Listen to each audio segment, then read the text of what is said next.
Big Boss unit final ticket to finale race అయితే ఈరోజు నడుస్తుందన్నమాట. అండ్ ఈ టికెట్ టు రేస్లో వచ్చేసి అండ్ నిఖిల్కి ఎప్పుడు ఛాయిస్ వస్తాయి ఎప్పుడు ఛాయిస్ అని అందరూ వెయిట్ చేస్తుంటే అండ్ నిఖిల్కి వచ్చేసి తీరోజు వచ్చి ఇప్పుడు ఈరోజు లాస్ట్ రోజు అయితే ఛాయిస్ రావడం జరిగింది. నిఖిల్కి పృథ్వీకి అయితే అండ్ ఏ సాయం లేకుండా బ్రెడ్ ముక్కని అయితే తినాలన్నమాట. చేతులు తినకుండా అంటే ఎవరైతే ఫస్ట్ బ్రెడ్ ముక్కని తింటారో వారికి ఎక్కువ పాయింట్స్ వస్తాయన్నమాట. ఆ పాయింట్స్ వచ్చిన ప్రతి ఒక్క కంటెస్టెంట్ ఎవరైతే ఇంతకుముందు టాస్క్ లో పాయింట్స్ వచ్చినా అందరికి ఒక గేమ్ పెట్టి అండ్ వారిలో విన్ అయిన విజేత కంటెస్టెంట్ కి అయితే టికెట్ టు ఫినాలే టికెట్ అయితే ఇవ్వబోతున్నారు. అసలు బిగ్ బాస్ యూనిట్ లో and ticket to finale ticket తీసుకొని ఫైనలిస్ట్ గా ఎవరైతే కామెంట్ చేయండి. అండ్ మీ ప్రకారం ఎవరైతే కామెంట్ చేసి Nikhil and one of the strong contestant Bigg Boss లో అందరికి తెలిసిందనమాట.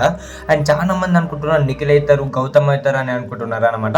ఇదివరకు చూస్తే మనకు రేస్ లో చూసుకుంటే అవినాష్ అండ్ మన రోహిణి అండ్ వీరు ఇద్దరు ముగ్గురే ఉన్నారన్నమాట టికెట్ టు రేస్ లో. ఈ రోజు తెలుస్తుంది అనమాట. ఒకవేళ నిఖిల్ గానే సెలెక్ట్ అయితే 100% నిఖిల్ వచ్చేసి బిగ్ బాస్ టికెట్ విన్నర్ అని అంటున్నారు అనమాట. అండ్ నిఖిల్ కు ఆ టికెట్ టు ఫినాలే రేస్ అవసరమా లేదా కామెంట్ చేయండి. అండ్ ఒకవేళ టికెట్ టు ఫినాలే రేస్ వస్తే చాలా ఇంపాక్ట్ పడుతుంది చాలా అంటున్నారు. ఓటింగ్ తగ్గిపోతా అంటున్నారు.